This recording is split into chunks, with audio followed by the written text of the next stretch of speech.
बिस्मिल्लाहिर्रहमानिर्रहीम। अस्सलाम वालेकुम व्यूअर्स। आज मैं आपको आलू भरी रोटी बनाना सिखाऊंगी। सबसे पहले आलूओं को खुरच लें, उसके बाद उसको काट के पतली में रख लें। उसके बाद इसको उबलने के लिए रख दें धोकर। जब ये उबल जाए, गल गए हैं अब आलू, उबलने के बाद गलने के बाद इसको आप चूर कर लें। चूर करने के बाद इसमें पिसी हुई लाल मिर्च और इसके बाद हल्दी पाउडर, धनिया पाउडर 1 चम्मच धनिया पाउडर,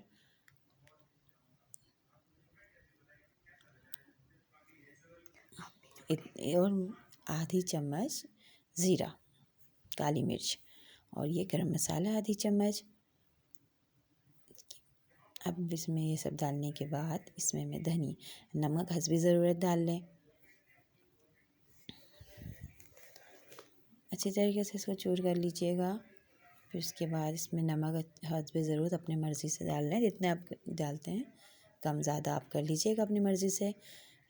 इसमें धनिया बारीक धनिया काट लें और हरी मिर्चें बारीक काट लें। मैं अब काटूंगी इसको। इसके बाद मैंने इसमें डाल लिया। अब इसको अच्छी तरीके से मिक्स कर लें, सही से मिक्स हो जाए। अच्छी तरीके से मिक्स कर लें, चूर कर लें। जितनी अच्छी तरीके से मिक्स होगी उतनी अच्छा होगा। देखिए अच्छी तरीके से मैं आलूओं को मिक्स कर लें। अच्छे से मसाले को आलूओं में अच्छी तरीके से मिक्स कर लें। सही से इस तरह से चम्मच ऊपर नीचे करते रहें, आलूओं को मिक्स हो जाएगा। ये देखें इस तरह से ऊपर नीचे करते हैं। धुआं निकल रहा है, अभी भी आलू गर्म है, इसीलिए मैं हाथ से नहीं कर रही। इसके बाद इसे प्याला जैसा इसको आटे को बना लें। इसमें आलू अच्छी तरीके से ज़्यादा करके भरें। प्याला जैसा बनेगा तो अच्छी तरह से भर जाएगा। फिर इसमें चारों तरफ आलू जाएंगे। इस तरह से अंदर दबा कर डालें ताकि आलू चारों तरफ सही से जाए। ठीक है, फिर इस तरह से प्याले को इस तरह से बंद कर लें। अब इसको अब ये चारों तरफ आलू जाएंगे। अच्छे से इसको बेल लें। कितने अच्छे है देखिए, इसमें आलू चारों तरफ गए हैं और जाएंगे और ये फटेंगे भी नहीं। हल्के हाथ से इसको बेलें, दबा कर नहीं बेलिएगा वरना ये फट जाएगा। इस तरह से हल्के हल्के हाथ से इसको बेलना है। ठीक है, उठा के इस तरह से आप बेलेंगे तो चारों तरफ आलू भी चले जाएगा और ये फटेंगे भी नहीं। अगर आप दबा कर बेलेंगे तो ये फट जाएंगे। हल्के हल्के हाथ से इसको बेलना है।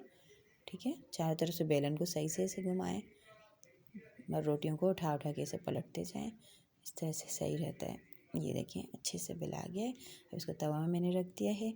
अब ये लाल हो जाए तो उसको मैं उतार लूँगी। अगर आप ज़्यादा घी वाला पसंद करते हैं तो ज़्यादा घी डालें। मैं तो नॉर्मल घी खाती हूँ, इसलिए मैं नॉर्मल ही घी डालूँगी इसमें। ठीक है ना, इस तरह से इसमें इसको पलटने के बाद इसमें घी डालें और उसके बाद घी डालने के बाद फिर इसको आप अच्छी तरीके से लगा कर फिर पलट लें। इस तरह से अच्छी तरीके से घी चारों तरफ लग गया। इसको मैंने पलट लिया है। अब इसको इस तरह से चम्मच की मदद से हिलाएं ताकि ये नीचे के हिस्से लाल और गल भी जाए ना। थोड़ा सा टाइम लगता है लाल होने में। अच्छी तरीके से लाल करेंगी तो ये अच्छा लगेगा, खाने में मज़ा आएगा। ठीक है ना, इस तरह से इसको अच्छी तरीके से कलर भी आएंगे इसमें लाल हो जाए तो। अब ये फूल गए हैं। अब इसमें थोड़े से घी और डालें। उसके बाद इसको फिर दोबारा पलट दें। अच्छी तरीके से पहले घुमा लें। सही से लाल नहीं हुए अभी। हो गए होंगे लाल। अब मैं देखती हूँ पलट के। ये अच्छी तरीके से लाल हो गए।